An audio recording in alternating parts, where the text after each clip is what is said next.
see some exciting BMX footage on your TV, or you see someone flying high in your local skate park or trails and you decide to ride BMX. In this movie, I'll give you many tips of how to start in a sport. If you're an advanced rider and you just can't nail that tail whip, I'll take you through steps to a very smooth landing of that gnarly trick. Hi, I'm Nicholi. A tail whip is one of the main tricks of BMX. Remember Jamie Bestwick's double tail whip flare, John Parker's tail whip to bar spin, or Chad Keagy's flat spin 540 tail whip, or his attempt at triple tail whip? Those were all the winning tricks of the last X Games and Gravity Games. You'll see all three of those riders and many other top riders from all over the world explain their versions of tail whips. And one more thing I want to tell you before we start. A tail whip is a very hard trick, but if you step up to it the right way, you'll be able to do it as easy as anything else. Like all other no-footed tricks, the main idea of a tail whip is catching your pedals. The thing you do most when you ride your bike is get on and off your bike. So instead of climbing onto it, jump on it every time.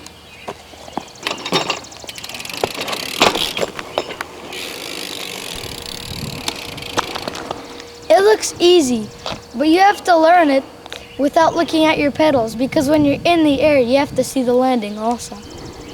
The next step of a tail whip is also on the ground. That step is whipping your bike around.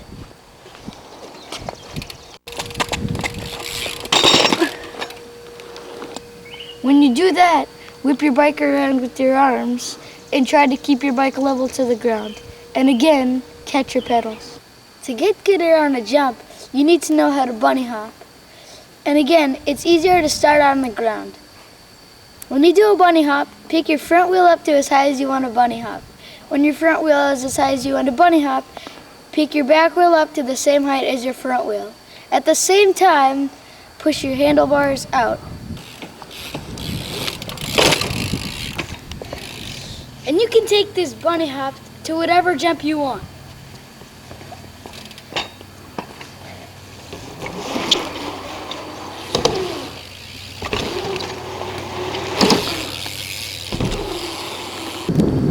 When you're comfortable with getting some air, start off with trying no-footers. Start off with a small no-footer and then try to make it bigger and bigger.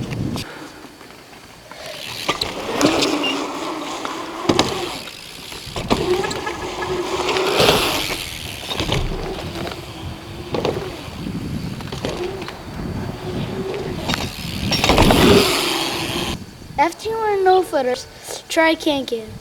Can-cans is basically the same thing as a no-footer, only 2 feet are on the same side of the bike.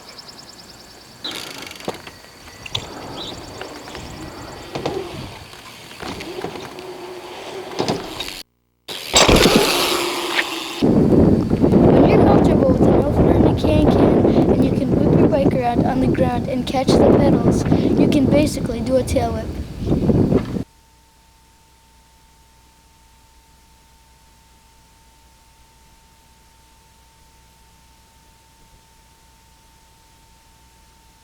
It might look easy, but it's not, and it's going to take a lot of time and practice before you learn that tail whip. Now let's go to the pros and see how they explain whips.